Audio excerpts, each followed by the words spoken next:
So, you are thinking of starting your luxury watch collection? Well, welcome to one of the most rewarding and addictive journeys you'll ever take. Whether you're here for the craftsmanship, the status, or just the thrill of owning something timeless, in this video, I'm going to talk about what I think is the best entry point to the world of luxury watches.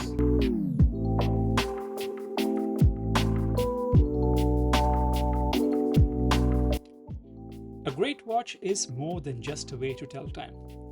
It's a personal statement, a symbol of engineering excellence, and sometimes even an heirloom. For first-time buyers, it's often about getting that one perfect piece. Something versatile, refined, and built to last. And let's not forget, something that actually feels luxurious while setting you apart from the watch snobs. But with hundreds of options out there, where do you start? Or should I rather ask, what do you avoid? Are you buying purely for hype? Well, if that's the case, as a first-time luxury watch buyer, my best piece of advice to you is don't chase a watch because you see the influencers wearing it. Buy a watch because you love it. Or are you overspending on your first luxury watch? Well, your first luxury watch should make you feel amazing, not broke. So budget smart. For the purpose of this video, I'll ensure that whatever watches we look at or whatever we talk at or how we filter the process, we don't exceed $7,500. I'll start with the most popular question I get asked when I tell first-time luxury watch buyers not to spend more than $8,000 on a watch. Can I get a Rolex? In theory, sure. The Rolex Oyster Perpetual starts from $6,650, but good luck walking with that money in cash to a Rolex boutique and walking out with the watch. You will be put on a long waiting list. I think the current wait times for the Oyster Perpetual extend up to 4 months, depending on your location and the kind of dial that you're looking for.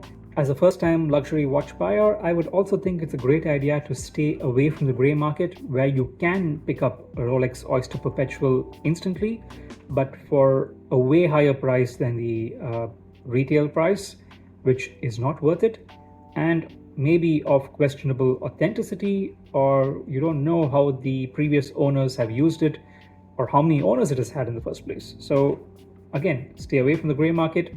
And general advice for a first-time luxury watch owner, maybe don't look at the Rolex. It's probably not worth what you're going to be spending and for the kind of complications that come with it. Again, just my advice. And besides, the watch that we are eventually going to be talking about, in my opinion, is better than a Rolex Oyster Perpetual. And if I were buying my first luxury watch, the Rolex Oyster Perpetual wouldn't be my pick. So we knock next door to Rolex at sister brand Tudor. For the budget we are looking at, the Tudor Black Bay range and even the Pelagos are some great options. But here's where I feel most people, including me, would walk out of the Tudor boutique without a watch in hand. The size. Tudor makes great watches, but most of their range is sized 41mm and upwards, which actually wear larger on the wrist. So unless you are properly large wristed, I would say a Tudor Pelagos is going to annoy you more than anything. Sure, there are some Tudor watches 37 and 39mm case sizes, but for a first-time luxury watch buyer, I feel these watches aren't special enough. They lack the feeling of celebration I would want from a first luxury watch. And speaking of a sense of occasion, that brings me to Grand Seiko. Another great brand, high-end quality, affordable prices, but for a first-time buyer, maybe not something I would recommend, but that's just me. Watch brands such as Longines and Oris do offer good quality, but again, I don't see myself gravitating towards them if I were buying my first luxury watch. And the watch I'm buying is going to be my only watch for a while. Like I said, we want something with a sense of occasion, classy, elegant, yet something you can wear daily, at work, at a fancy dinner, or simply while you are out at the supermarket. In a weird way, the watch should stand out but still be inconspicuous, if that makes any sense. Which brings me to the newly launched Omega Railmaster, which is available from $5,500 with a bracelet on it. The Omega Railmaster in 2025 is a sleek revival of Omega's underrated icon, originally launched in 1957 alongside the Speedmaster and Seamaster. Now reborn in a compact 38mm stainless steel case, it does a great job blending heritage and style with modern engineering.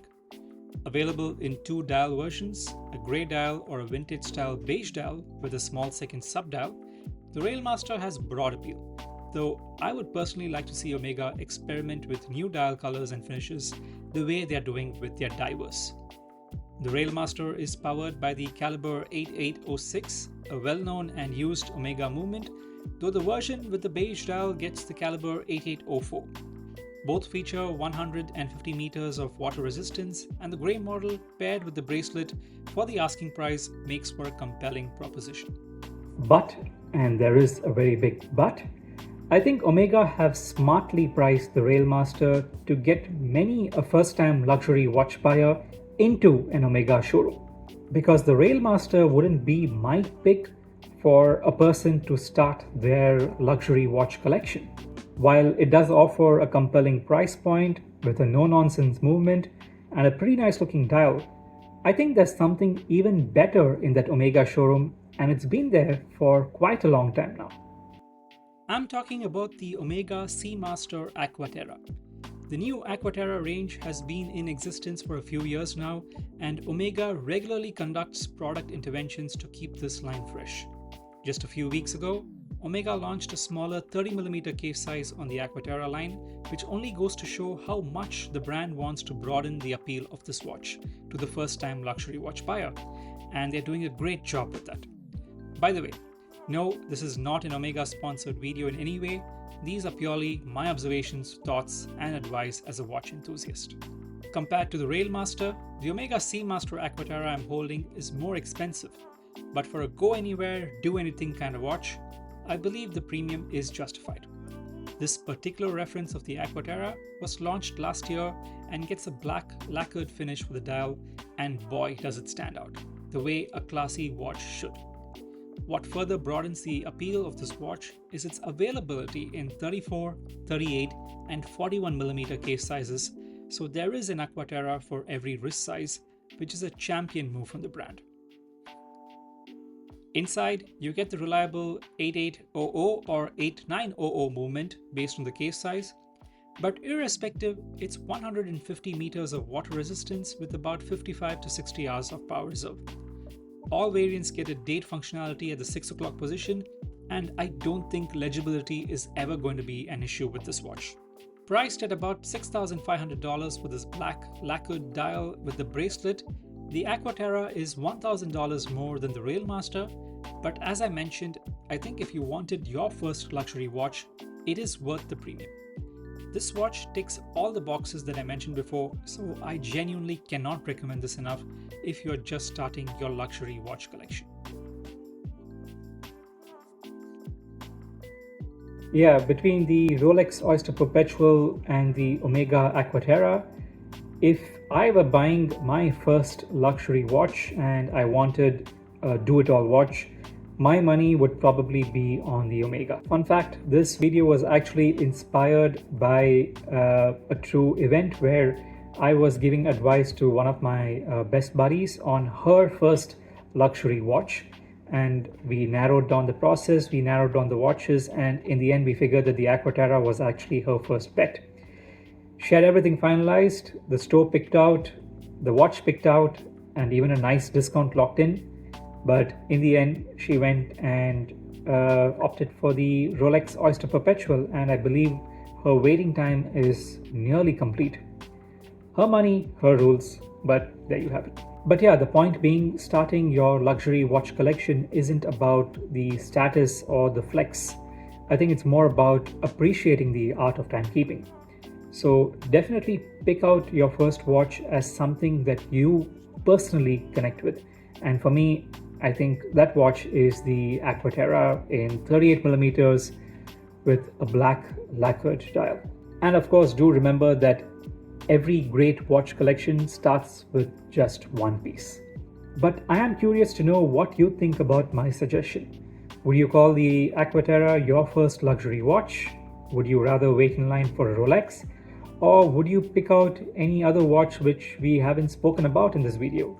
Please help in the engagement of this video by leaving a comment below as to your first pick. And as always, it would be great to have you as a subscriber to the channel. Thank you so much for watching and take care. Of course, even the lifts over here